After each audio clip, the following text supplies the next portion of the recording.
I hope you're ready. This is going to be exciting.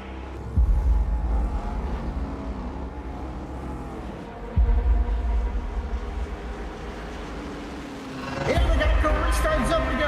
Green flag is out and we're underway.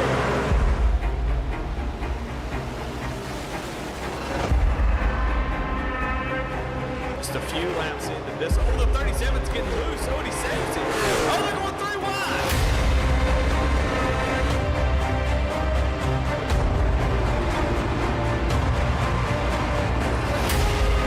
We've got a 5-way fight for the win of this race coming to 4 laps to go.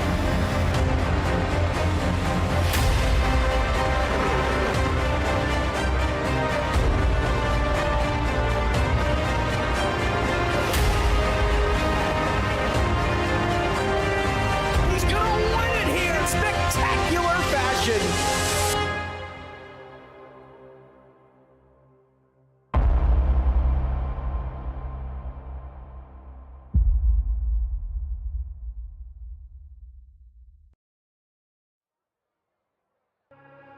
Well, good evening, race fans, and welcome to race number 5 of the Wednesday Night Premier Cup Series presented by Cruisin Classics, as well as Nasty's Bar and Grill. Tonight, we head off to the Lone Star State as the drivers of Goat Locker take on Texas Motor Speedway. Last season's winner, Jeremy Gardner, will look to defend his win here this evening and add his name alongside Cody McElwain as multiple-time winners in the early stages of this season. And we're going to be bringing you all the action right here on V-Speed. Thank you for tuning in and spending your evening with us. My name's Daniel Cunningham. Up here alongside me in the booth, pulling double duty tonight, co-commentating and producing is Lucas Lyons. And of course, we've got camera angles courtesy of the legendary Dougie Beard. Lucas, thanks for jumping up here, pulling the double duty tonight. I can tell you right now, I'm not smart enough to do both. I ain't smart enough to run production by itself. So hats off to you for stepping up to do that this evening. How you feeling tonight and what you think we're in for here in Texas? Yeah, I think tonight we'll have a pretty good race. These drivers in the Wednesday Night Premier Series have had a few races this season where we went caution free, so hoping that is the case tonight and just hoping drivers can keep it clean and race pretty hard with each other. It has definitely been a lot of great racing here in the early stages, a lot of green flag racing, as you had mentioned. And with this being race number 5, we finally have a points update for those at home. The way iRacing does the drop weeks, it gets a little wonky until you get to about the 4th or 5th race in. So here's your early season standings. Those first 3 drivers highlighted there in green, locked in to the playoffs courtesy of their wins here early on, provided that they make at least 7 of the 10 regular season races. James Silver's your highest running driver in points that does not have a win. You see the rest of your top 10 there: Logan Sturgeon, Patrick Drabick, Tyler Justice, Timothy Wilms, Jake Ellingson, and Cody Bame in the top 10 in points, but not a lot of separation from 4th down to Jamie Libke in 20th, just 16 points because of those 2 drop races. So still quite a bit that can shake up. Still a lot of moving that will happen, and just a lot of unknowns as we get into the second half of this regular season. Speaking of, let's take a look at that schedule right quick as well. Already on race number 5 of this season here at Texas Motor Speedway. Next week, heading off to Gateway out there racing by the Arch. Going to Darlington, the best track on iRacing, hands down. Nobody will convince me otherwise. Daytona Road, Pocono for our second Dash for Cash race. Regular season wraps up there on November 5th at Dover. You got Charlotte and Bristol, the round of 12. Michigan and Phoenix for the round of 8. Wrapping up the championship at Kansas Speedway. Probably, even though I just said Darlington's the best track on the service, Kansas Speedway probably the best choice for that championship race. And Lucas, though, tonight we are at Texas Motor Speedway. Tell us a little bit about what these drivers are going to be facing here tonight at this racetrack, and give us a little bit of details about the race itself as well. Yeah, so we're in Fort Worth, Texas, at Texas Motor Speedway. Opened August 3rd, 1996. It's a 1.5 mile quad oval with 20 to 24 degrees of banking in the corners, 5 degrees of banking on the backstretch. And Daniel, they kind of widened out turns 1 and 2 and kind of just repaved 3 and 4. So it should be a pretty good race. Hopefully have some multi-lane racing here tonight. And for the race analysis, 100 laps, pit road speed, 45 miles an hour, 3 tire sets, 2 green white checkers, and 100% fuel on the iRacing fixed setup, which is about 63 to 67 laps here for a fuel run here tonight. Appreciate you giving us those details. And real quick, folks, something that we want to mention as these drivers wrap up their qualifying runs here is that we do have an off week the second week of October, but there's still going to be racing going on here on V-Speed with Goat Locker. Something that we'll touch on a little bit throughout the night here. We've got a fundraiser race that's going to be coming up. Going to be the ARCA car at Las Vegas, raising some funds to start giving away some more sim rig equipment to veterans and first responders. Be on the lookout for that. There's going to be some items that you can purchase and try to bid on as part of that fundraiser as well. Check out the Facebook page, social media for Goat Locker. You'll see the links there, and help us to continue the great work that this league does with our veterans and first responders. But for now, though, getting back to the action tonight, we have got a pole winner and we have got a pole award to hand out. The Jam Printing and Promotion Pole Award winner is going to be Patrick Drabick, the boss man. And since forming in 2013, Jam has contributed printing and promotional sponsorships to more than 60 local nonprofits with a primary focus on organizations that assist veterans, women, and children. They have been with Goat Locker Racing since the very beginning. Local and veteran certified, and when they do well, they do good in the community. As you can see there, Patrick Drabick starting on the pole this evening. To his outside, Ryan Pendleton in the 23 car. Starting on row number 2, we have got Jeremy Gardner in 3rd, teammate Tyler Justice in 4th. Rolling off in the 5th position, it's Jamie Barkis, Cody Anderson to his outside in 6th. James Silvers in 7th, Dylan Canova starting in the 8th position. Rounding out your top 10 is going to be Timothy Wilms and James Kaufman. Starting right outside the top 10, you got George Yule and Jamie Lipke in that 6th row. In the 13th position, you have Tyler Evans in the 77 and Charles Abert in the 7, a row of 7s in row 7. Jacob Linke in the 37 starts 15th, and Chuck Peglet-Felt starting in the 16th position. Brian Provo in the 08 starting 17th, and Jacob Ellingson starting 18th. Matt Knight in the 64 starts 19th, and Cody Bain starts 20th. Starting right outside of the top 20, Timothy Stubblefield, Stub Nation in the 92 starting 21st, and Claire Sisk in the 12 starting 22nd. And rounding out our field here tonight, Charles Stevens in the 84, and Bobby Germain deciding not to take a time here tonight, starting 24th. And that is going to be your full grid here this evening as we get ready for 100 laps at Texas Motor Speedway. The field is pacing currently through turns 3 and 4. As you see there, that front row of the Goat Locker Racing teammates, Patrick Drabick and Ryan Pendleton. Ryan Pendleton, one of our winners already on this season, trying to get his 2nd here this evening. Lights are off on that pace car, though. These drivers are ready to turn them loose here this evening. Field is in control of Barney with the green flag in hand. Green flag is indeed out, and we are underway. We are racing here this evening in Texas.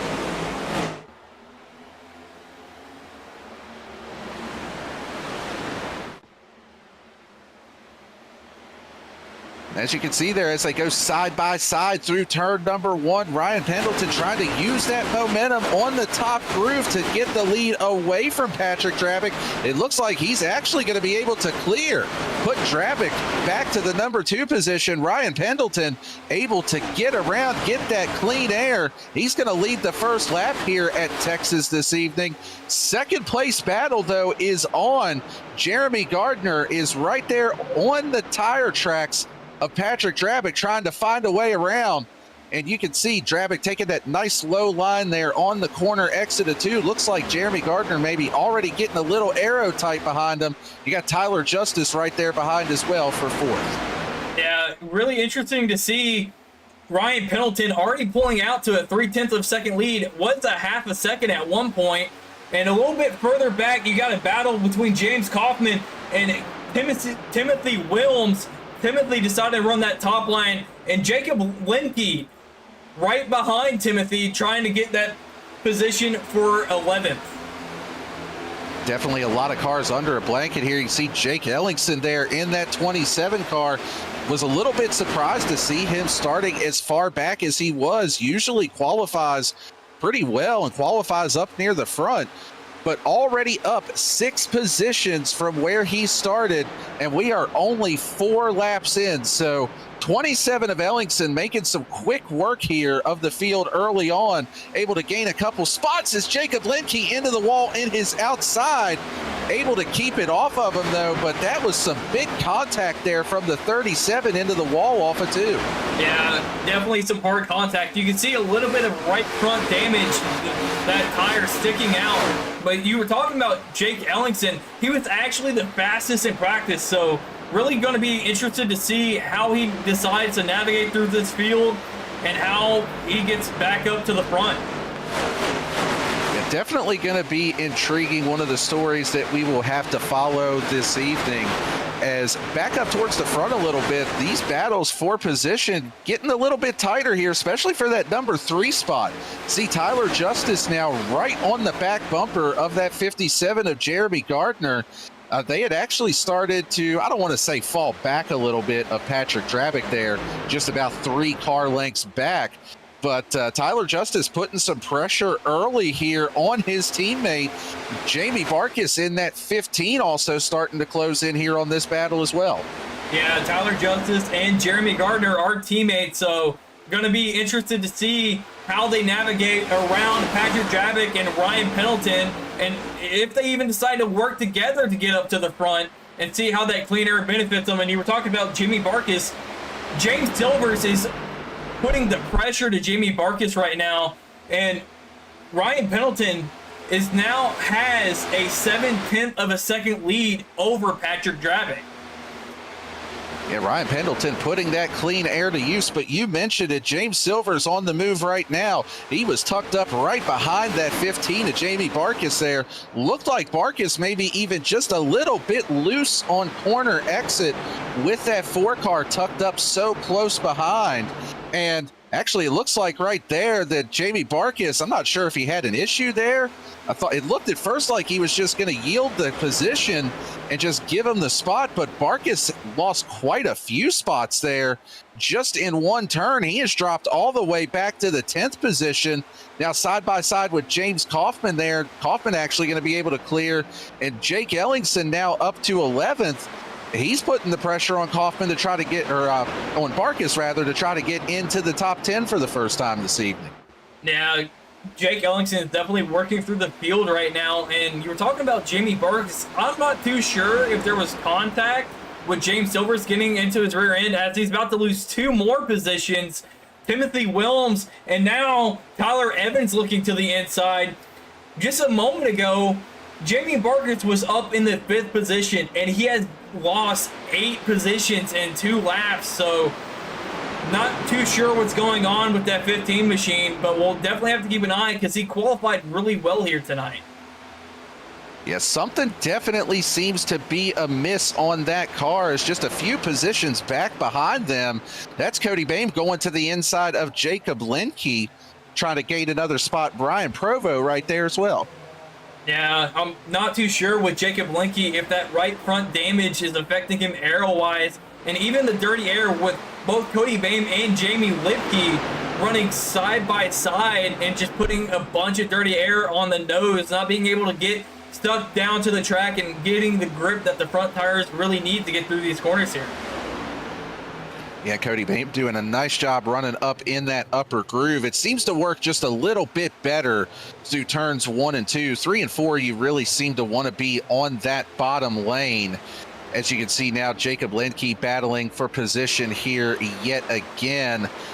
Looks like that is the 92 of Timothy Stubblefield. Didn't recognize him there at first, running a little Bill Elliott McDonald's type of scheme here this evening. It kind of threw me off a little bit. Wasn't used to seeing that, but good looking scheme there out of that 92. Yeah, definitely a good looking scheme. But going back up front, Jeremy Gardner is putting the pressure onto Patrick Drabick right now. He had a gap of about 0.2 of a second and got it all the way down to 1/10 of a second on his rear bumper, applying as much pressure as he can. The gap starting to opening up just a little bit. He won last season. Going to be really interested to see how he gets up to that top step on the podium. Yeah, definitely a really nice battle here between the 07 and the 57. Jeremy Gardner with a lot of momentum there off of turn 4, closes into the back bumper of Patrick Drabick, but just not quite close enough to be able to make anything happen that time around. See, even just a little bit of a wiggle out of the 57 there off of turn number 2 as we continue to watch this battle, just seeing if Jeremy Gardner can find a way around, but actually the caution flag is out, and that is Jacob Linke in the 37. Heavy damage to that machine. I have to go back and check this one on the V-Speed instant replay. We saw that earlier contact with the wall, and just not sure if maybe it finally caught up with him. Yeah, I mean, you would think if it's front end damage, it would actually make the car tighter, but I gotta wonder if maybe he just had a little bit more wheel cranked into it than normal with that damage, and just once it started to lose grip, it just really no saving it at that point. As you can see, some pretty substantial damage there to Linke's machine. Not showing a meatball flag, but that's going to be pretty close to a night ender, especially with not having any fast repair here in this series. Yeah, which at Texas, as pit stops are now underway, it seems like everybody is coming down pit road. But to talk about Texas a little bit, out of turn 2 seems to be one of the loosest part of the racetrack, and out of turn 4, it just decides to plow up the racetrack. So definitely 2 separate set of turns that you really have to navigate through. 3 and 4, you can kind of hold it wide open, but for 1 and 2, you definitely have to lift and be very, very patient out of turn 2. Yeah, and you mentioned it, just 2 completely different ends of the speedway, 2 completely different ways that you have to drive this racetrack. As you mentioned, Lucas, most of our leaders did come down pit road. It looks like there may have been one driver that did decide to stay out. I believe that Timothy Stubblefield actually did stay out on this caution. Have to double check that as the field cycles back around. Yeah, it looks like he did indeed stay out, so he will assume the lead of the race. But, you know, right before that caution, we saw that really awesome battle shaping up there between the 07 of Patrick Drabick, the 57 of Jeremy Gardner. One thing that both of those cars have in common is that both of them have one of our league sponsors, Save 22, on their cars. And Save 22 is a 501c3 organization dedicated to preventing suicide among veterans, active duty personnel, and first responders. Their unwavering mission extends to 4 critical pillars: shield, assist, volunteer, educate. That's save22.vet. Appreciate everything that they do to support us here at Goat Locker and make everything that we do possible. Yeah, it's definitely awesome that Save 22 decides to come on board with Go Locker, and it's really nice to see the drivers rep some of the league sponsors as well. You got Ryan Pendleton and Cruisin Classics, and it's like you said, Jeremy Gardner and Patrick Drabick both running Save 22. You got Jamie Barkis and Glove Station just showing the love back to the sponsors, and that's why there's nothing like Goat Locker Racing. Yeah, and then also Jake Ellingson running the Lincoln Tech car as well. So quite a few of our league admins here and quite a few of our drivers in general.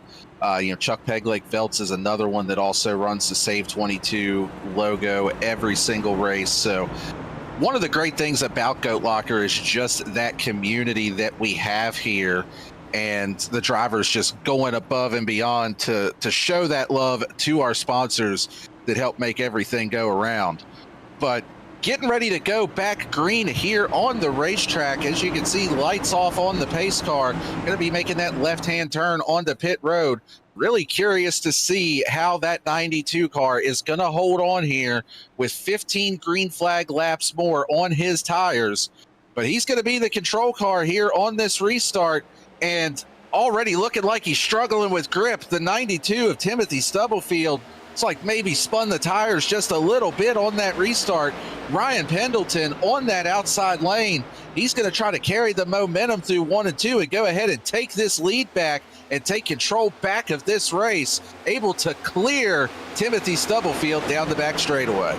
Yeah, those older tires not working well for the 92 of Timothy Stubblefield. And another thing too is if you run that outside line on a restart or a start of a race, you can kind of pinch the driver on that bottom side down and get a good run out of turn 2 and get that position. And that's what we saw out of the 23 of Ryan Pendleton. But a little further back, Patrick Drabick is under attack yet again from James Silvers, and Dylan Canova is also putting the pressure onto James Silvers, as it seems like we're starting to single file out. And back up front, Timothy Stubblefield has ran back down Ryan Pendleton.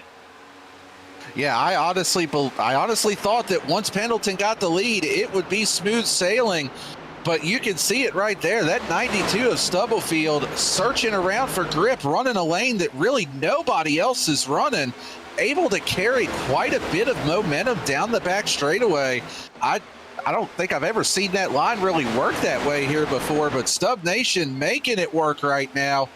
Back behind them, you mentioned Patrick Drabick was under attack. He's trying to both gain a position and hold off here as well. James Silvers looking to the outside. Dylan Canova thinking about 3 wide for a minute. The gap was there. Not quite able to stick the nose through there. It's all they're wrecking on the back straightaway. Started with the 27 of Jake Ellingson. The 08 of Brian Provo caught up in that as well. We're going to have to cue that one up on the V-Speed instant replay. I didn't quite see everything that happened at first, but I did catch the 27 of Ellingson. It looked like getting a little bit loose. From that angle, I don't think there was contact with the 36 of George Jewell. It looked like just maybe packing a little bit of air on the back of that 27 car. I have to get one more look at it here, as this is actually coming to the start-finish line leading into 1 and 2 when the accident took place.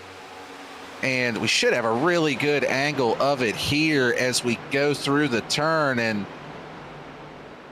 yeah, I don't think that George Jewell ever made contact. It looked like he got really, really close and just packed a lot of air on the back of that 27 car. Brian Provo in the 08, just an innocent bystander there.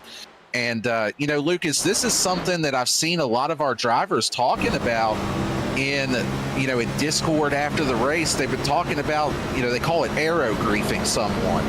And that's really what it looked like, is that you could really get up on the back bumper of someone and pack a lot of air and cause them to, basically feels like you got hit. So we ride on board there with Brian Provo, and yeah, just nowhere for him to go and all of that. So yeah, that's honestly what it looked like. And that's not to say that George Jewell did that intentionally or anything like that, but yeah, just really unfortunate circumstance there. Yeah, that's definitely the case. I will say these next gen cars are probably one of the most aero sensitive cars in my opinion. Daniel, you can probably elaborate a little bit more than I can, but it just seems like when someone gets like a few feet from your rear bumper, it just seems like you just get so loose and it's so hard to hold on to it. Yeah, once these cars start to break loose, there really is no saving them for the most part. It seems like you're almost better to just turn left, lock it down, hope that you don't hit anything, and hope that nobody else hits you either. So, but yeah, to be honest, I have not driven the next gen a lot with these last couple of updates that they've done, but just from what we've seen, some of our drivers talking about that do run this car quite a bit, and even Brandon Evans was up here talking about it a few weeks ago during one of our broadcasts, that, you know, it's just these cars are a lot more aero sensitive now, like you had mentioned, than they used to be.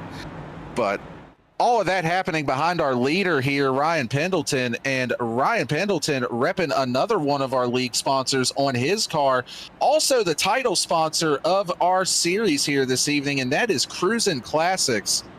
And they are located in Columbus, Ohio. Cruisin Classics has a beautiful 56,000 square foot showroom filled with hundreds of unique automobiles. There's something for everybody out of their hand-picked selection of muscle cars and hot rods.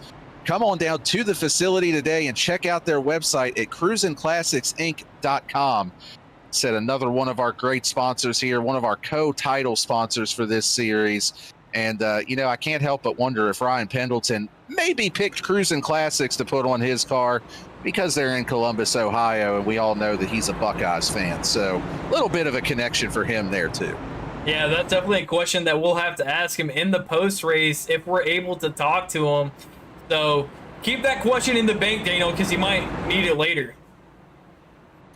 May need to bring that up to him at some point, indeed, and just see if that is part of the thought process. But as you can see there, Pendleton has chosen the outside lane. Leader does get lane choice on these restarts here in Goat Locker, and he's been on the outside the first two, albeit not as the control car, and been able to take the lead both times. So not surprised to see him up there yet again.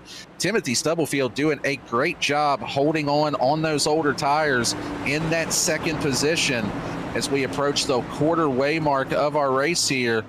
Pace car going to pull off this time by Field in control of Ryan Pendleton, bringing him down to the restart zone. Green flag back in the air yet again, and this time a really nice jump out of Ryan Pendleton. First time as the control car this evening. He's going to clear to the lead side by side for third place behind Timothy Stubblefield. That's Tyler Justice up there ripping the high line. He looks like he's going to be able to take that number 3 spot from his teammate. He's going to try to put some pressure on Stubblefield for that second spot. Yeah, Timothy Stubblefield still on those older tires. And Jeremy Gardner might have just let his teammate by and see what his teammate can do to navigate through this traffic. And once again, starting to single file back out a little bit further back. Cody Anderson trying to run down Jamie Lipke, looking to the inside in turns 1 and 2, with Timothy Wilms looking right on his heels right behind him. Yeah, and Cody Anderson moving up, trying to move up through the field here. It seems like these drivers are a little bit more willing on the restarts this evening to try to make some moves, try to gain some spots, because it really seems like, from what we've seen so far, that clean air is king here this evening. You know, Timothy Stubblefield up there running in second. He's doing everything he can to find some clean air. He's running a line where there's nobody else running. He's currently up 19 positions from where he started, the biggest mover on the night so far by way of that strategy call. And yeah, I really thought he would be a sitting duck up there on the older tires, but does make a little bit of contact with the wall off of 4. That's going to allow Tyler Justice to take a look to the inside here in 1 and 2. Dub up there running that high groove like we've been seeing him run the last few laps, but this time not going to matter. Tyler Justice up to second. Jeremy Gardner now on the inside. He's looking to take that third spot. And I'm starting to wonder if a combination of the older tires as well as a couple of those little wall taps that he had there, if that might be, I don't want to say all she wrote because there's still a long way to go, but if this is going to be where he's starting to pay for that pit strategy and just going to lose a few spots here, as you can see, already back to the 8th position. Well, another thing to think about too, Daniel, is he's been running a line no one else has been running as well. Running that top side can burn more out of those tires and kind of degrade the light faster than if you would just run the bottom and just kind of be patient with it. So it can be a whole combination of things. As further up, Dylan Canova is putting the pressure onto James Silvers, running the same line that Timothy Stubblefield was running, and James Silvers kind of running a lane up than everybody else. So really interested to see how all these different lines decide to play out later on in the race. Yeah, and you mentioned it, that higher groove can be a little bit harder on your tires, but Dylan Canova making it work right now. He is up to that number 5 position, putting some pressure now on Patrick Drabick for that number 4 spot. And, something that I got to wonder a little bit about here. I know there's still a few cars in between them, but our last race that we had, there was a little bit of contact between that 33 of Justice and the 70 of Dylan Canova. They were banging doors. They were a little, I guess we'd call it a little bit of bumper tag they were doing as well. I'm just bringing that up to say if they find each other on the racetrack, there might be a little bit of added incentive for both of those drivers here this evening. You say a little bit of contact. I say a lot of bit of contact from what I saw just producing the race. But looking a little bit further back, Cody Bame and James Kaufman battling for that last position inside the top 10, and Cody Anderson kind of lurking behind them to see if he can get a run. Goes to the top side of James Kaufman. We'll see if he's able to get the run into turn 1. Yeah, Cody Bame did a nice job there on that high groove to be able to maintain that position. You mentioned it. That is Cody Anderson in the 20 trying to find a way around. Not quite able to make that high groove work. As you can see, a big wiggle out of the 78 there directly in front of them. And just in front of this little pack, another driver I want to give a quick shout out to is Charles Stevens in that 84 car. And he is the biggest mover of the race right now. The last time I said that was Stubb. It didn't work out too well. So at the risk of putting a jinx on him, I want to give him a shout out. Started 23rd, currently running in the 8th position, up 15 spots from where he started. So really solid run for Charles Stevens in that 84 to this point. Do you think we've had enough of the broadcaster jinx here tonight, Daniel, or do you think we need more? If you ask the drivers, they've had enough of it. I think somebody like Patrick Drabick had enough of it when I picked him in IndyCar over the summer, and his dang power went out before the race even started. So, yeah, I think that some of these drivers have had a bit of enough of me putting the voodoo on them. Looking a little bit further up, teammates of Tyler Justice and Jeremy Gardner now in that 2nd and 3rd position, trying to run down Ryan Pendleton.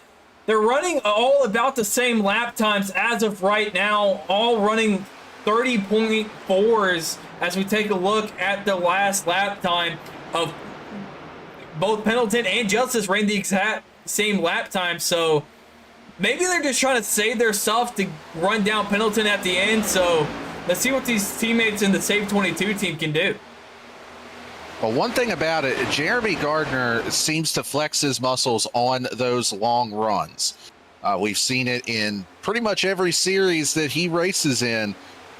That is where he really, he's got the short run speed, but that's really with the long runs is where he makes his money, so to speak. He does a great job of conserving the tires, and he's able to make it work at the end when others start to fall off the pace. So definitely something to keep an eye on. And right behind these two, that battle for 4th still heating up between Drabick and Canova. I'd say it's a little bit more than heating up. Dylan Canova right on the back bumper of that 7, looking to the outside as they go through turns 1 and 2. Canova running that higher groove. We'll see if he is able to make it stick and carry the momentum off of 2. Drabic did get a nice run, though, able to stay alongside for now. We'll see if Canova can carry that momentum through 3 and 4. Yeah, right now, Dylan Canova side drafting in turns 3 and 4 to try to slow down Patrick Drabic just a little bit. Gets a good run out of 4. Gets it that time by for 4th position. Spins it in really deep into turn 1. Might be able to get clear coming out turn 2, Daniel. Yeah, really good side-by-side battle here, and those two battling the way that they have, that is allowing that 4 car of James Silvers to inch ever closer, but Canova finally able to complete the pass, put him up to that number 4 position.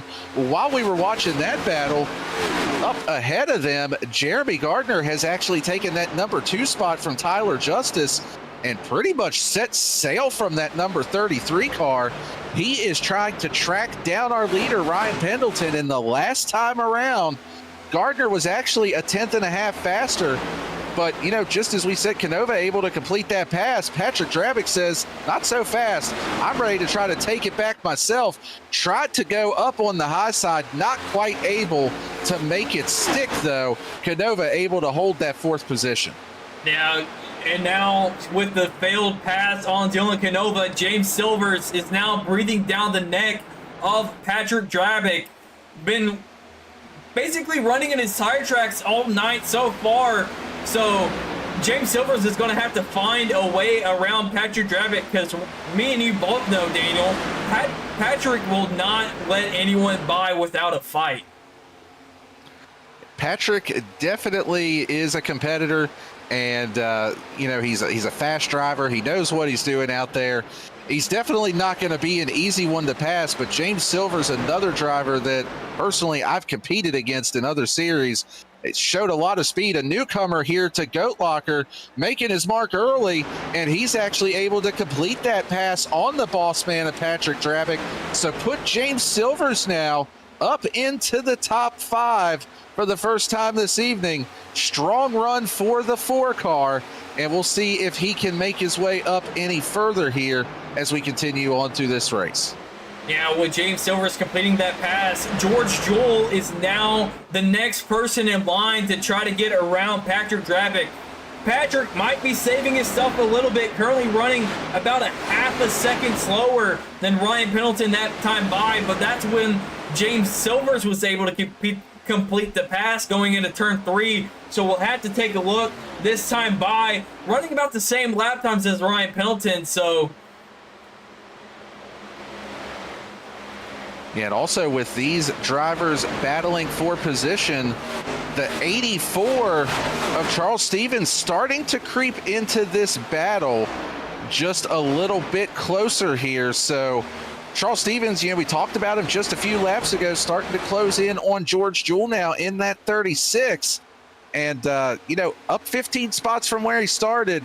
He's not done yet. He showed quite a bit of speed here this evening and tried to get up there and get himself a solid result running that upper groove. As you can see, we've seen a couple other drivers doing here this evening. He is now closed in to within about a car length of George Jewell in front of him. But up front, battle for the lead. Wasn't really much of a battle. Jeremy Gardner reeled in Ryan Pendleton, able to clear and get around our previous race leader.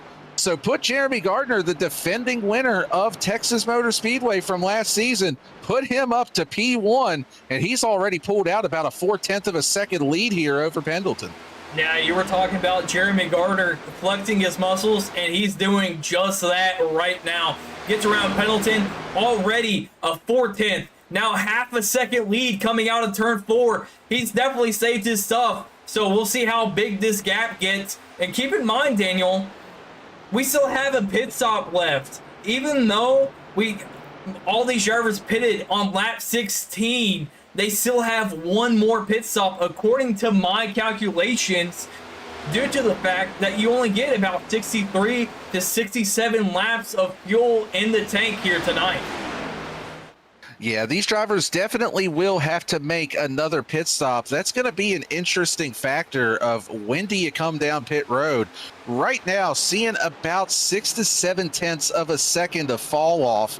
We're roughly halfway through this fuel run, so there'll be a little bit of an advantage and a little bit of an incentive, we'll say, to be able to come down and do that undercut. But something to keep an eye on is a little bit further back in the field. We've got a couple of really spirited battles for position here. That's Cody Bain and Jamie Libke just outside the top 10, racing for 11th and 12th. Directly behind them, it's Timothy Wilms and Tyler Evans. All of these drivers, and even back a little bit further, that is Jamie Barkis in the 15 trying to work his way back up through the field and find a way to get some more positions after that earlier incident where he just kind of dropped quite a bit. You can see Cody Bain had a big moment there off of turn number 2, allows Jamie Libke to get to the outside.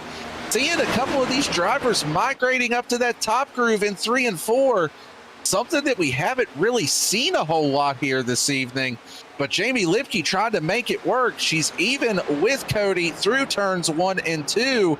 See if they can use that momentum up on the top side. You can really see just how big of a run you can generate with using that upper lane. Jamie Libke able to easily clear for that 11th position. Timothy Wilms trying to follow her through and do the same thing here. Yeah, talking about Jamie Libke, she is new to the Premier Cruisin Classics Cup Series, and she's been really taking the battle to these quote-unquote veterans of this series. Has been doing so well so far, so we'll have to definitely see how her season shapes up. Cody Bain now under attack from Tyler Evans and Jamie Barkis, who's now in this three-way fight for P13. Yeah, Jamie Barkis still trying to find a way around these two drivers. Looks like Cody Bain is starting to struggle just a bit with the handling of that car. Barkis here trying to looks outside, looks inside, not quite able to find a way around just as of yet. But of course, right as soon as I say that, looks to the inside of the 77 here, Tyler Evans, and gonna have the preferred line as they get down into 3 and 4. But Evans doing a nice job carrying that momentum, able to maintain that position for now. And we'll see if Barkis can gather it back in here and get back up there and try to take the fight to them yet again. But if Jamie Barkis in that 15 car, repping another one of our great league sponsors that we have here, and that is Glove Station. At Glove Station, they're committed to providing quality gloves and protective gear for a wide range of daily activities and jobs, from tinkering on home DIYs to working in industrial environments and everything in between. They got you covered. With endless amounts of safety products on the market, they want to make it effortless for you to find the right protection for your needs. That's Glove Station. We appreciate their help.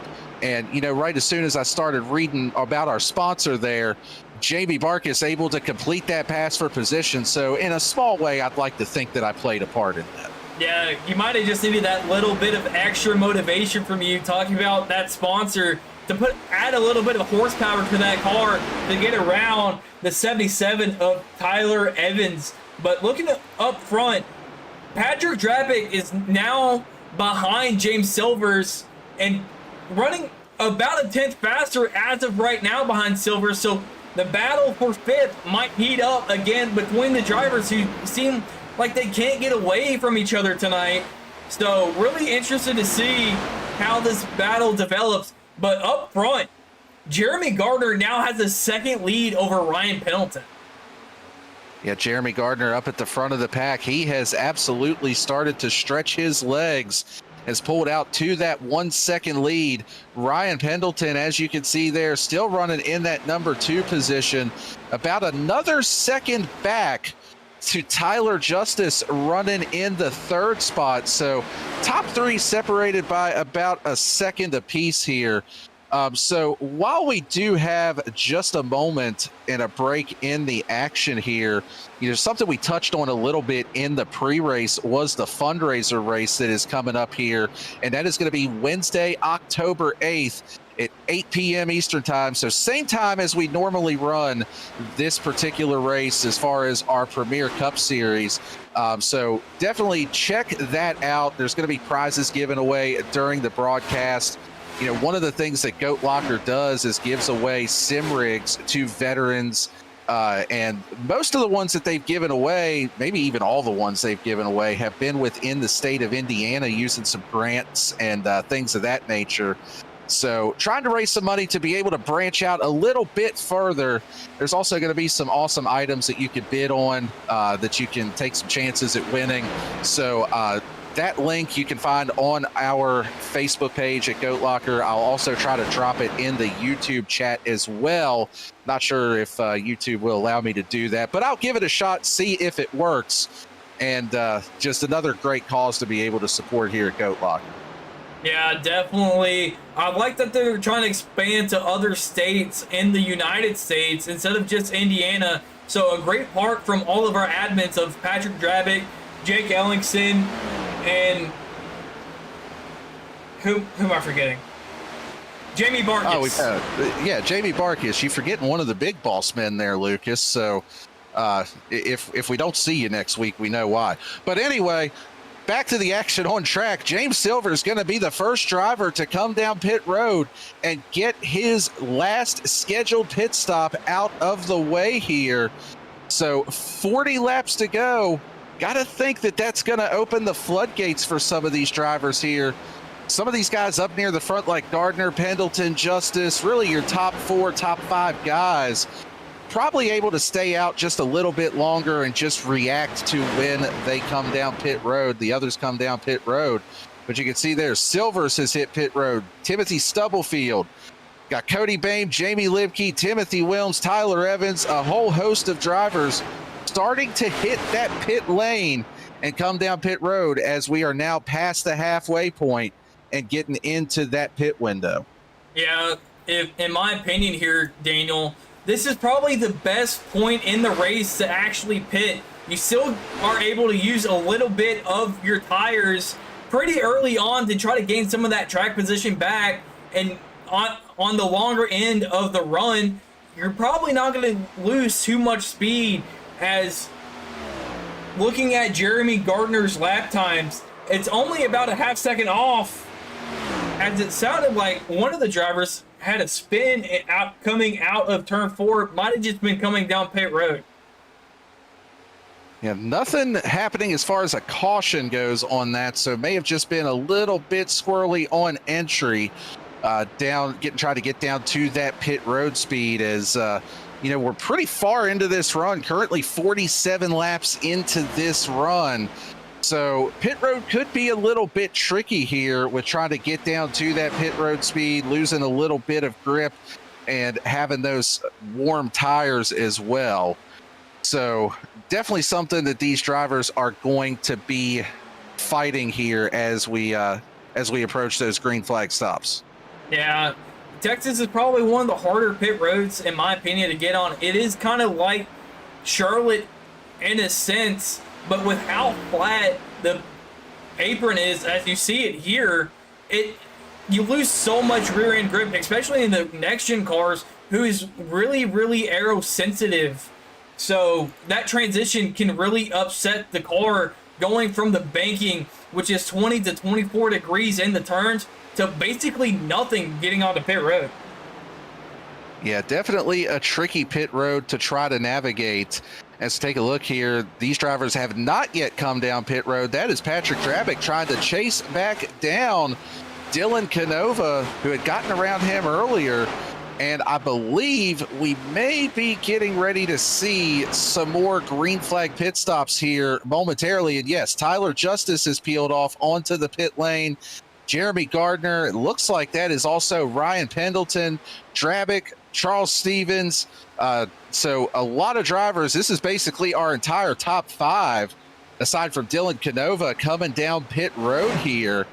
Jamie Barkis also electing to come down pit road. So for now, that is going to put Dylan Canova, Cody Anderson, James Kaufman and Chuck Pegleg Feltz, along with Charles Abert, your top 5 drivers, the only ones who have yet to come down pit road and take the last of their scheduled pit stops.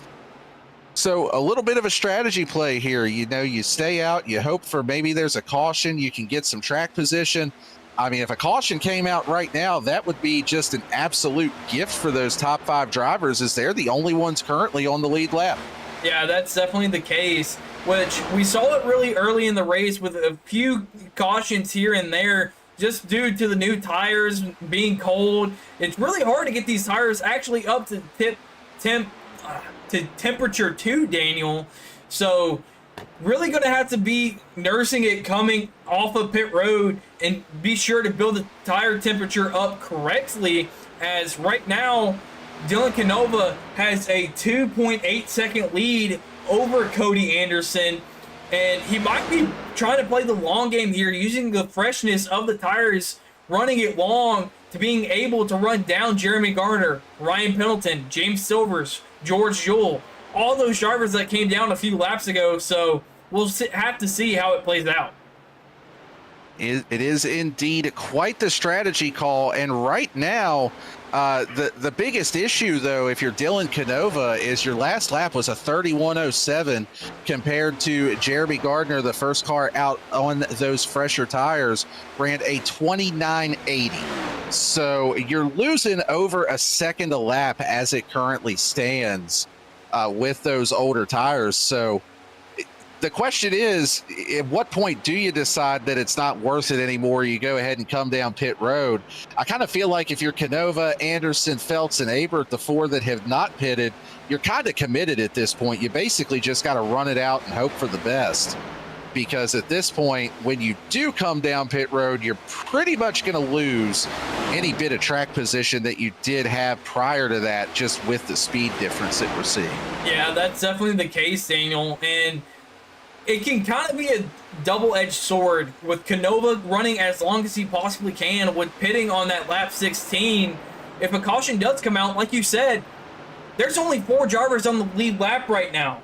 And if it runs green, Jeremy Gardner has a 2.4 second lead over the 23 of Ryan Pendleton. So Jeremy Gardner can still back it down, save the tires a little bit more, and then when Ryan Pendleton catches back up to him, able to get back on the gas and pull away, as right now Canova gap to Cody Anderson is going down a second to 1.8. Yeah, and a little bit further back, that was almost a caution that these drivers needed. Patrick Drabick running behind the 4 there of James Silvers. And oh, baby, I do not know how he hung onto that car. It was all but wrecked over in turns 1 and 2. Taking a look here on the replay. And I mean, that is a save you just don't make in the next gen. You can see he's just going through here, minding his own business. That thing was sideways going through 1 and 2, loses some track position. We had actually seen, it looked like it was George Jewell had a big slide off of 2 as well. And, you know, Lucas, one thing about it, at a lot of racetracks, cooler temperatures seem to mean more grip. But here at Texas, at least from my previous experience in the next gen, it kind of seems like these cooler temperatures can make the cars a little bit twitchier, for lack of a better word. It just seems like when you don't have that heat on the track, that the tires will just lose grip at times like that, and it leads to situations like we saw there with the 4 car of Silvers, that you're driving it in there the same way you have the last 10 laps, but this time it just doesn't stick. Yeah, James Silver's out there doing his best James Dean impression from Formula Drift, and it's like you said, Daniel, with these colder temperatures, you really can't build up the temperature for the tire to get that grip that you need. So 1 second you have grip, and then the next second it's completely gone, and you have to do an incredible save like James Silvers did when you're not even expecting it. So hands down, probably the best save tonight from that 4 car, and it might save him a good chance to get a top 5 still I know he's sitting here in 10th position, but you still have 4 drivers who are out and haven't pitted. You got Jeremy Gardner back on the lead lap. Now Ryan Pendleton back on the lead lap as well. So when these drivers come down, he still might have a good chance at the top 10. Yeah, a couple of these drivers that have come down pit road starting to get their lap back the old-fashioned way. As you mentioned there, Lucas, Jeremy Gardner and Ryan Pendleton both getting back on the lead lap by passing the leader there. So, yeah, doing a really nice job. And Cody Anderson now going to go ahead and bite the bullet and come down pit road. Get that last scheduled stop out of the way as we are under 30 laps to go here. Cody Boehm and Jamie Libke having a really nice battle for position between the two of them. You know, you talked about drivers that seem like they just can't get away from each other tonight. These are two other ones that, you know, they've just seems like they've traded spots back and forth a couple of times. Libke and Boehm on even tires at this point. Libke trying that really high line. Cody Boehm going up, maybe trying to throw a little aero block there, but oh, the 78, as we have seen time and time again, he goes around, spins down to the apron. Caution is not yet out because he's off the racing surface. The fear is when he gets it spun back around, is he going to come back up on the track and just be slow enough to trigger that caution? But, you know, I got to give Cody Boehm credit for something right there. He was trying his hardest to not back up directly onto the racing surface to let this continue to play out. This is basically the exact same thing we saw out of Silver's, just a little bit deeper into the turn. And, you know, that is one hell of a save there out of the 78 as well. And you can see it, the back tires never crossed back up onto the track. And as he backed up, very mindful about how far he was going out and trying everything. So, definitely not what he was looking for there, but really respectable move out of him to do everything he could to make sure that this race played out under green. Yeah, I definitely have to tip the hat to Cody Boehm there, not bringing out that caution. Like you said, letting this race continue to play out and just being sure not to go slow enough to bring out the caution and staying off that racing surface so we can continue to stay under green. As now Dylan Canova is down pit road and Charles Aber is now your new leader here for tonight. So it's like we said, Daniel, with these colder temps, we haven't talked about it tonight. 84 degrees air temp and 89 degrees track temp. Normally on a sunny day, we would say that's a pretty cool night, but tonight, this is actually not bad temperatures for a night race, but still proving very, very tough for these drivers to get grip going into the corners, throughout the corner, and even coming off, as we've seen out of James Silvers and Cody Boehm. Yeah, definitely a tough track condition that these drivers are trying to navigate here. And, you know, there's another driver that we've been talking about off and on throughout the evening there was Charles Stevens in 7th. Taking a look a little further back here, see Cody Anderson back out on the track after making his scheduled green flag stop, looking to get back into the top 10, looking to the inside of James Kaufman. He's got 10 lap fresher tires. He's got about 15 lap fresher tires than most of the cars ahead of him. So still in line for a potentially really solid finish here for that 20 of Cody Anderson. And he goes ahead and gets himself back into the top 10 as a result of that move right there. Yeah, those fresher tires from Cody Anderson giving him about a half a second a lap faster lap times than the drivers who came down around that lap 69 to 70 lap to come down and pit. So really interested to see where Cody Anderson kind of cycles out and do throughout this run, and see how many cars he's able to pass with these half a second lap fresher lap times. Yeah, definitely going to be an interesting strategy call, as it looks like Charles Aber has finally pulled down pit lane. He's going to come in, get that last scheduled stop out of the way here inside of 20 laps to go.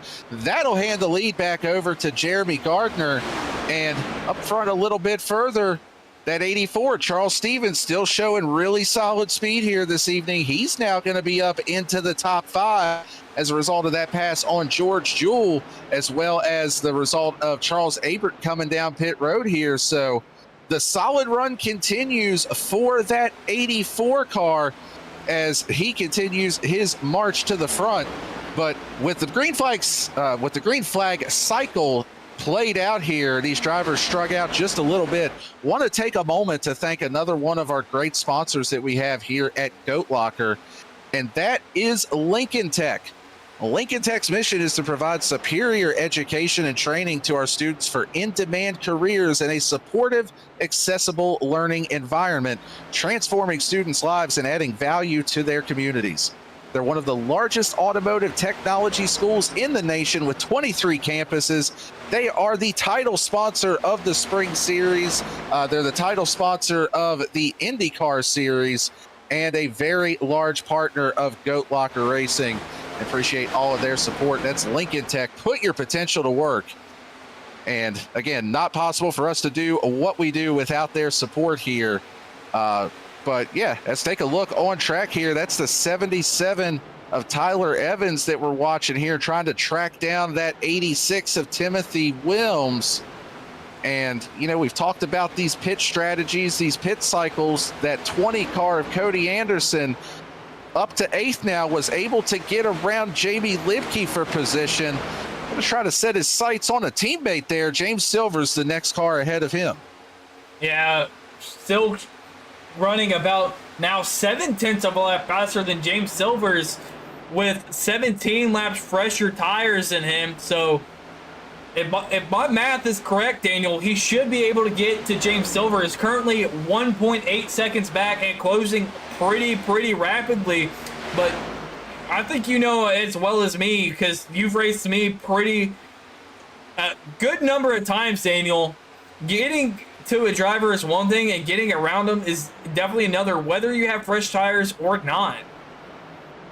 Well, and one thing about it, there's two different sets of teammates out there. There's teammates like you and I, Lucas, that when we get around each other, we just race the ever-living hell out of one another, and if we both end up in the fence, we end up in the fence. But then there's other teammates that actually say, hey, I don't want to wreck my teammate or the team owner, depending on who you are.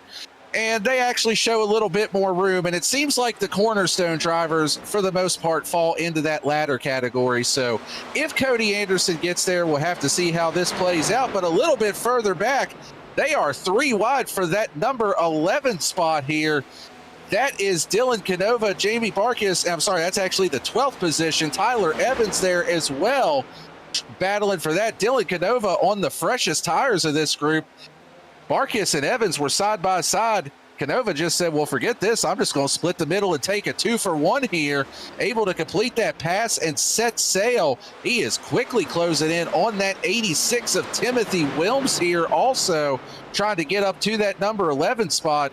Definitely with that tire advantage, 20 laps fresher than Timothy Wilms. Have to say, he's probably going to make pretty short work of him here. Yeah, sending it in really hard into turns 3 and 4, and it able to clear really easily. And you were talking about Cornerstone. Cody Anderson now 2/10 back of his teammate James Silvers, now 1/10 of a second back. So we'll have to see how these Cornerstone guys decide to play it out for that 7th position late in the race. Looks like James Silvers is just going to give it to him, go up to the top side, and let Cody Anderson pass and easily take that 7th position. And I don't think James Silvers had much choice in the matter. He had another huge slide there off of turn 2, able to see it as we were following along with that battle for position. So, yeah, and then probably a little bit of teammate work there saying, go ahead and have it. But back here for position as well, that is Barkas and Wilms battling for the number 12 spot.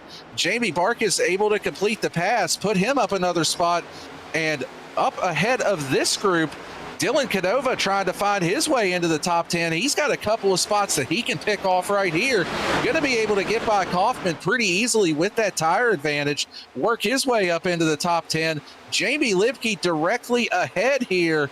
And again, we're talking a 20-lap tire difference for that 70 car, paying some pretty big dividends here. Jamie Lipke running that uppermost groove, but just not enough grip in those tires to really put up a big fight.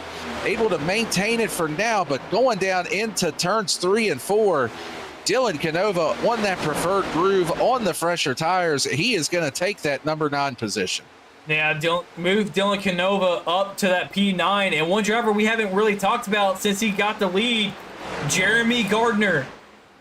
When we last talked about him, he had about a 2-second lead, give or take. Now is running a 10th of a lap faster consistently than Ryan Pendleton, a 10th and a half faster than Ryan Pendleton that time by, making his gap 3.5 seconds. We talked about it all night long. Jeremy Gardner is known for saving his stuff, and he is just opening up that gap to Ryan Pendleton, now up to 4 seconds out of turn 4, Daniel. Jeremy Gardner just putting on a clinic so far here in the later stages of this race. You mentioned it, 4-second lead with 4 laps to go for driver number 57, trying to defend his win here from last season and also trying to become the second multi-time winner here in the Cruisin Classics Next Gen Series. As we approach 3 laps to go, taking another quick look back through the field though, this battle for position is still going here between Barkis and Kaufman. Barkis able to track James Kaufman down for that number 11 spot. Has the inside lane, should have the preferred groove as they head through this set of turns. Kaufman doing a nice job though, hanging up on the outside there, able to give Jamie Barkis a run for his money. And I really thought that Barkis would be able to clear through 3 and 4 that last time, but not the case. Barkis, though, running a nice line down on the bottom, should be able to clear up in front of Kaufman as Kaufman actually touches the wall a little bit. See if he can track down Jamie Lipke for that final spot in the top 10. But as we watch that battle up front, it is all the 57 car. Jeremy Gardner coming through turns 3 and 4. This is the first of the 2 flags he was looking for. No more cautions, no more restarts. Not going to have to worry about any of that. White flag is in the air for the 57. Now, we're just running a really nice line. Running that bottom line out of turn 2. Has a 4.5 second gap to second place driver. So all he has to do is run that bottom line in 3 and 4. Don't get loose coming out of turn 4. Coming to the checkered flag, Jeremy Gardner will be your winner, defending his race win from last season here at Texas. 37 laps led. The second half of that race really belonged to the 57 and just didn't really have a solid challenger there for that. Just out there on a Sunday drive really for the last half of this race. Once he was able to get control of it, Ryan Pendleton comes home in that number 2 spot with the boss man, Patrick Trabick, finishing in 3rd. As you can see, Pendleton coming up, giving Gardner a little congratulations. Nice win. Wish you wouldn't have beat me coming to the line there. And Jeremy Gardner gonna burn it down here on the front straightaway in that Save 22 Chevy. And while he celebrates, while he's burning it down, we're going to take a quick commercial break here, let you hear from some of our awesome sponsors that we've got here at Goat Locker, and we will be right back to give you your full race results as well as catch a word with our top 3 finishers.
superior quality, ultimate protection, and the highest level of craftsmanship. We make our gloves for the hard worker that wakes up every morning and gives 110%. You deserve the highest quality protective gear that's going to work for you, day in, day out. We know it can be tough deciding what companies to trust for your hard-earned money. It's all in our name. We've mastered our craft to help you master yours. We make our gloves rugged, durable, and designed for you. Whatever the job is, we have you covered. We are your glove station. A thriving job market and low cost of living, plus a wide range of veteran benefits, make Indiana the perfect place for veterans of the United States military to call home. InVets can help you find that home. We're an organization started by veterans to help former service members transition to civilian life in our state. InVets can help you find the community with the career opportunities, housing, schools, and amenities that fit your lifestyle. To learn more about InVets, visit us at invets.org today.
Well, ladies and gentlemen, welcome back to Texas Motor Speedway, where we just saw Jeremy Gardner score his second win of the season. Going to give you your full race rundown so you can see where your favorite driver finished this evening.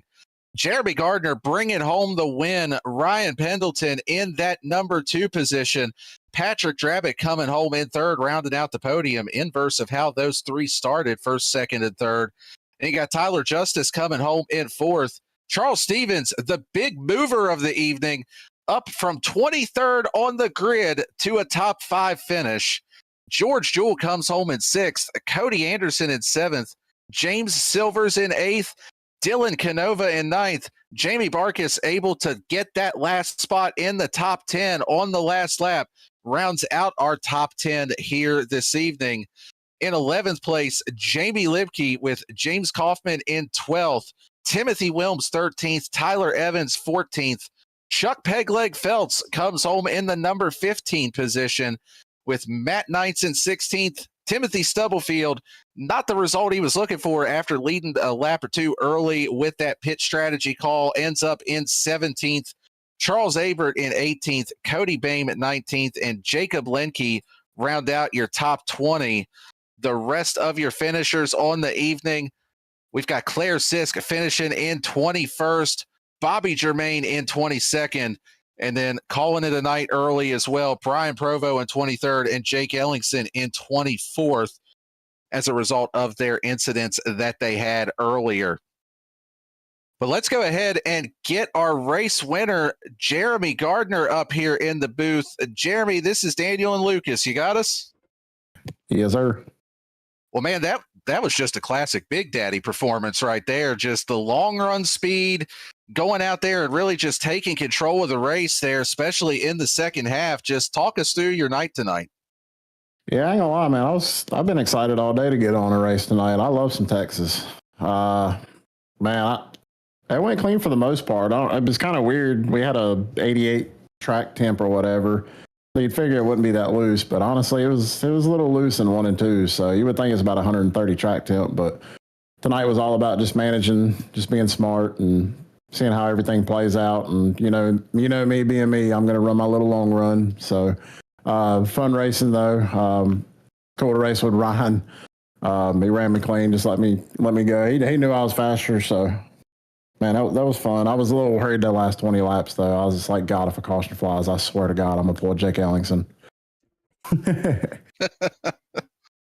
Yeah, so we definitely saw you throughout the season so far be able really good to save tires. So talking a little bit about saving tires, I know somebody, a friend that might need some help. So what are some tips that you know to save tires throughout the run and how you were able to apply them here tonight? I mean, it's kind of hard. I mean, if you got guys on like right on your bumper, it's kind of hard to save. But I mean, I call it a comfort gap. I try to use a couple laps to kind of pull out a little bit, and then I learn a kind of a braking zone, not really a braking zone, but a lift zone. And I lift super early, and I just probably, I don't know, half throttle through the corner and just let it roll center. So that's pretty much really all I do. I just play it patient. I mean, that's all it is. Well, also, I'm going to go ahead and say spoiler alert here, but the friend that Lucas is talking about is himself, that he could use a little bit of help with that tire saving. So next time that we race with him, we'll have to see if he actually applies that or not. But, congrats on the win tonight. Really solid run. Awesome to see you put that car in victory lane for the second time this season. And, it's just taking a look here. It looks like you are actually the current wins leader for the all time for the Premier Cup Series. So another cool little stat that you got there. You got one up on Pat over here in this series for that one. So just a little bit of bragging rights for you when you jump back down to the waiting room here. But before we let you go tonight, Jeremy, who you want to thank, any sponsors or shout outs? Pat and Jamie always at JLR. Of course, Pat for letting me have that stat. He needs to do better. Lincoln Tech, Save 22. Appreciate them guys. Appreciate them being on the car. My guys, Premier Racing Setups. Of course, y'all put on a hell of a broadcast. I honestly can't wait to go back and watch it. Cruisin Classics and Nasties for putting on the series. Appreciate them for everything they do as well. So we'll see y'all next week. All right, well, there you have it from our race winner, Jeremy Gardner. Congrats on the win, and we'll see you at Gateway. Yes, sir. And let's go ahead and grab a word with our second place finisher. That is going to be Ryan Pendleton. Ryan, this is Daniel and Lucas up in the booth. You got us? I got you. How you guys doing? Doing good, buddy. Well, I mean, you had a really solid run there. Led the most laps in the race, actually, with 43 laps led. Took the lead early. What did you need to be able to hang with Jeremy Gardner there on the long run? Yeah, I don't really know. Jeremy's so fast all the time. I think this is probably one of his better tracks. I know he has a ton of seat time in these next-gen cars, and he's just fast in general. So he's always tough to beat. I'm not really sure. Maybe just, some more seat time to get a little bit more comfortable pushing or, knowing where I could save a little bit more tire. That's what I was focused on. I knew he was doing that. That's his MO. He's great at it. So, I just think I needed to be a little bit better than I was. I know it's a bad answer, but I didn't have much for him. Well, on the restarts that we had tonight, even the start, we saw you on the outside lane be able to take the lead pretty easily. Was the top line just kind of have more speed on the shorter end and you had to go back down to the bottom? Just tell us how the track shifted throughout the race here tonight. Yeah, I think for restarts, especially we were all on fresh tires for those two the initial start and the restart. I think the high line was what I preferred. I think most guys would have said that, just because it's so loose coming off of turn 2, getting on the throttle. You can do a really good job of, kind of holding that first place car or the inside car down, not letting them drift up. It makes it real difficult for them. So gives you a good opportunity to, get your nose out in front before you get into 3. So definitely like the high line for the restarts. But then, no, I would say as far as the race, it's bottom on both ends. Jeremy was talking about it. You got to get down the bottom, otherwise they're going to be able to just go right around you. So I like the bottom. I know some guys were trying to run the top. It wasn't for me. I tried a little bit in practice, so I was definitely bottom throughout the race. Well, really solid run. And I got a quick question, just a side question here. because you're running the Cruisin Classics on your car, title sponsor of the series. And, you know, I see it with a lot of the admins over here that y'all run the Goat Locker sponsors on your cars. Did you specifically request Cruisin Classics because they're in Columbus and you're an Ohio State fan? Yeah, I love having Cruisin Classics on the car. Partial answer is yes, and the second one, so that is a family business as well. So, okay. Yeah, not mine, but that's my father and mother have built that from the ground up. Super proud of them. It's been awesome growing up to see him build it. Because what you guys see in that commercial is not what it always was. So, pretty awesome story behind that. But yeah, so that's my parents' company. So always proud to run it and represent it. They've been big supporters of Goat Locker from the get-go since I kind of introduced them to it. So yeah, always happy to run them on there, as well as all our other sponsors, Jam Printing and Promotions, got V-Speed, Alexander PCs, and just, I mean, we have so many now, we have to spread them out between multiple cars, which is fantastic. Well, that is definitely a cool connection there. And you kind of already took care of what I was going to say next as far as sponsors or shout outs that you want to thank. Was there anybody that you missed before we let you go this evening? Like I said, there's so many to name nowadays. I remember when we could, you know, kind of do it all in one interview, but huge shout out to you guys. I said it last night in the IndyCar race. Love what the league's done, and you guys have stepped up and race control, broadcasting, admin, everything. So as we grow, we're going to continue to need that help, and guys and girls are hopping in line to do it. So appreciate everyone that just helps this league go and grow. And yeah, one last thing, sign up for the fundraising race, sign up for the sweepstakes. Let's get everyone out there and run, whether you run ARCA cars or not. I don't even own the ARCA car, so I've never even been in it, but I'm going to do it because it's not as much about the race. It's about the fundraiser and getting another vet or first responder some equipment. So spread it on social media. Let's get everyone out there. Let's have some fun, win these prizes, and put on a good show.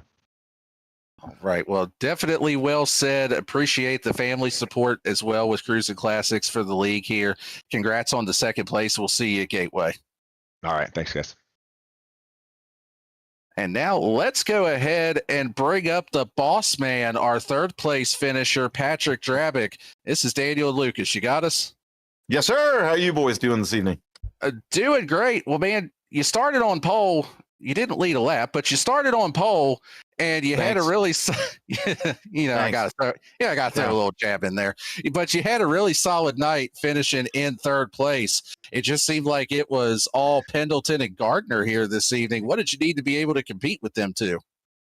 Well, Gardner's just unreal at this track. I mean, he's really, really good in this car, point blank. And then you put him at Texas Motor Speedway, and he just understands it really, really well, understands the line, and understands how to save the tires. So, I mean, I just needed more talent to be able to compete with him. You know, Ryan, I think we battled lap times back and forth there towards the end of that ladder run. I think maybe if we were closer together, I could have hung with him a little bit, but both of those boys were just bad fast tonight. And I'm just really, really happy to bring it home in third without ever leading a lap, because you pointed out. Thank you. You know, if Daniel's going to point it out, I might as well point it out as well. You know, leading 0 laps, is it kind of what you expected here tonight? You know, you put it on pole, you had a good pit box, but not able to get that 1 lap lead. Kind of saw you in the back half of the top 5, getting pressure from James Silvers and a few other drivers. What was it like almost having that clean air, but a bunch of drivers just constantly applying the pressure to you? Wow, that was a phenomenal question, Lucas, and I really appreciate it. I even appreciate the way you worded the whole thing. And yeah, I never really could get the clean air. And then, you know, I went back and forth on the start of the race. I was even talking to Pendleton about it, whether to start on the top or not. And I really should have. He got the run on the top and never could get the nose out front. And then on that second restart, yeah, the car just got loose in 1 and 2, and I ended up falling back to like 6th or something. But luckily enough, there was enough speed in the 07 Save 22 car to work my way back up to the field, and through pit stops and everything else, bringing it back up into third. But yeah, I didn't lead any laps tonight. So yeah, didn't lead any. Not a one. Not a single one. Well, and not to add more salt in the wound, but I told Jeremy Gardner this as well, that he's actually first on the wins list here for the Premier Cup Series. You're in second. He said in his interview, you need to do better. So, just another little barb there for you this evening. But man, still a really solid result. Still a solid finish here. It's always fun having you up here for the post-race interviews. Before we let you go, who you want to thank? Any sponsors or shout-outs?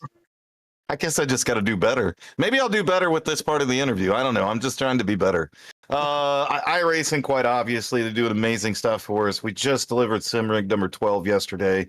iRacing, hooked him up with a free year subscription, loaded his account with $200. So, John Lawless, congratulations, man. We'll be seeing him on track here very, very soon. MK Fire Designs. You all seen the cool flags and everything that they're doing, Sim Motion, and then obviously, Cruisin Classics and Nasties. But the biggest thing is we got this charity race coming up on October the 8th. So if you haven't signed up for it, haven't seen anything about it, get in the Discord, figure out what it's all about. Go check our socials. We just did put up the whole sweepstakes / raffle thing too. We put a lot of really cool prizes in there. The winner of this race is getting a custom plaque designed by MK Fire Designs. We are putting a lot of really, really cool prizes into this, and it's just going to be an absolute blast. And of course, we're raising all this money in order to provide more equipment for our veterans and first responders and do more with it for Goat Locker, like retreats to racetracks and things along those lines. So y'all stay tuned. There is a huge announcement coming. We're getting ready to sign a partnership with an IndyCar team for 2026. Which is going to be huge news for everybody. So y'all stay tuned for that. But thanks, you guys, for everything that you do in the broadcast booth, V-Speed, and everybody that's attached with it. Y'all kill it each and every week. So I appreciate it, guys. Yes, sir. Well, congrats again on that third place run, and definitely some awesome stuff going on here at Goat Locker. And we will see you next week at Gateway. See ya. And there you have it from our top three finishers. And that's really going to wrap it up here at Texas Motor Speedway. But next week, we are heading out to Worldwide Tech Raceway, whatever you want to call it. I still call it Gateway because Worldwide Tech is too long to say. So next week, October 1st, we are going to bring the Cruisin Classics Next Gen Series to Gateway, 8 p.m. Eastern Time. Same place, same channel here on V-Speed. Bring you all the action as we head out to the Midwest next week. But folks, that is going to do it for our coverage here this evening. So for Patrick Drabick, Jamie Barkas, and everyone at Goat Locker Racing, for Adam Baker, Bradley Cooper, and V-Speed, our producer and co-commentator Lucas Lyons, my name is Daniel Cunningham, saying thank you once again for tuning in, spending your Wednesday evening with us. We will see you next week at Gateway.